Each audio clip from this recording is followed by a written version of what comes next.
Hello friends, welcome back to my channel. এই মুহূর্তে রাজ্য সরকারি বাজেটে অনেক বড় ঘোষণা হতে চলেছে। সামনেই কিন্তু বিধানসভা ভোট, তার আগে বাজেট। তো এই সমস্ত কিছু মিলিয়ে কিন্তু সরকারি কর্মচারীদের জন্য সামনে সুখবর আসতে চলেছে। তো যারা রাজ্য সরকারি কর্মচারী এবং পেনশন হোল্ডার আছো, তারা অবশ্যই কিন্তু এই ভিডিওটি পুরোটা দেখতে থাকো, ভিডিওটি স্কিপ করো না। স্কিপ করলে ইনফরমেশন অনেক ছাড়া পড়ে যাবে। আর যদি চ্যানেলে নতুন হয়ে থাকো, এরকম ইনফরমেটিভ ভিডিও দেখার জন্য কিন্তু অবশ্যই চ্যানেলটিকে সাবস্ক্রাইব করে রাখতে পারো। আর পাশে থাকা বেল নোটিফিকেশান অন করে দিও, যাতে পরবর্তীকালে এরকম ইনফরমেটিভ ভিডিও সবার আগে তোমাদের মোবাইলে পৌঁছে যায়।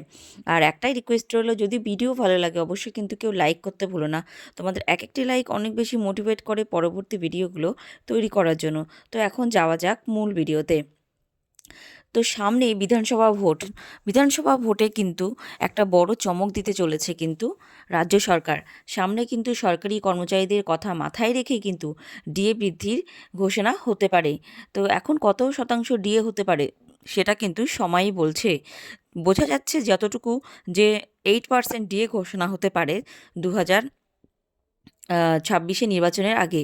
আর তার আগে কিন্তু রাজ্য বাজেট আছে, রাজ্য বাজেটে কিন্তু এইটুকু আন্দাজ করা যাচ্ছে যে রাজ্য বাজেটেও কিন্তু ডিএ ঘোষণা হয়ে যেতে পারে।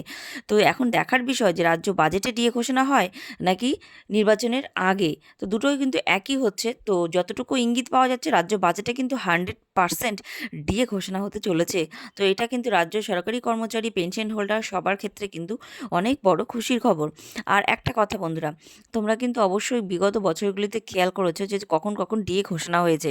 সাধারণত জানুয়ারি মাসে ডিএ কিন্তু দেওয়া হয়ে থাকে। আর এর আগে পরবর্তী তোমরা যদি পূর্ববর্তী খবর দেখে থাকো, সাধারণত ভোটের আগে দেওয়া হয়ে থাকে। তো যেহেতু সামনে ভোট আছে এবং এবার বাজেট সামনে পড়ে গেছে, তো স্বাভাবিকভাবেই ডিএ কিন্তু ঘোষণা হতে পারে রাজ্য বাজেটে। তো রাজ্য বাজেটে কত শতাংশ ডিএ ঘোষণা হতে পারে এটা নিয়ে কিন্তু জল্পনার শেষ নেই। কেউ বলছে 3%, কেউ বলছে 4%, কেউ বলছে 6%। যতটা সম্ভব, যতটা আশা করা যাচ্ছে আর এবং যতটা সূত্র মারফত খবর পাওয়া গেছে বা বিভিন্ন জায়গা থেকে যেটুকু খবর উঠে আসছে সেটুকুতে বোঝা যাচ্ছে যে এবার কিন্তু 8% ডিএ ঘোষণা হতে চলেছে। কারণ তোমরা দেখেছো বিগত বছরগুলিতে 3%, 4% করে ডিএ দিয়েছে, তাতে সরকারি কর্মচারীরা কিন্তু খুশি নয়। যেহেতু সামনে ভোট, সেই সত্ত্বে সরকারি কর্মচারীদের খুশি করার জন্য অবশ্যই কিন্তু এবার ডিএর পরিমাণটা একটু হলেও বাড়তে চলেছে। তো যেটুকু আশা করা যাচ্ছে যে 8% ডিএ কিন্তু অবশ্যই ঘোষণা হতে পারে। তো তোমরা কিন্তু এই খবরগুলো দেখার জন্য, ইনফরমেশনগুলো পাওয়ার জন্য অবশ্যই কিন্তু এই চ্যানেলের সঙ্গে যুক্ত হয়ে থাকতে পারো। তো বন্ধুরা, ভিডিওটি কিন্তু এখানেই শেষ করছি।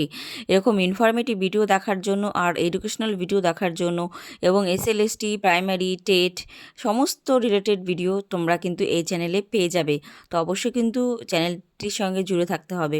তো দেখা হচ্ছে আবার নেক্সট কোনো ভিডিওতে। টিল দেন সবাই ভালো থেকো, সুস্থ থেকো, টাটা।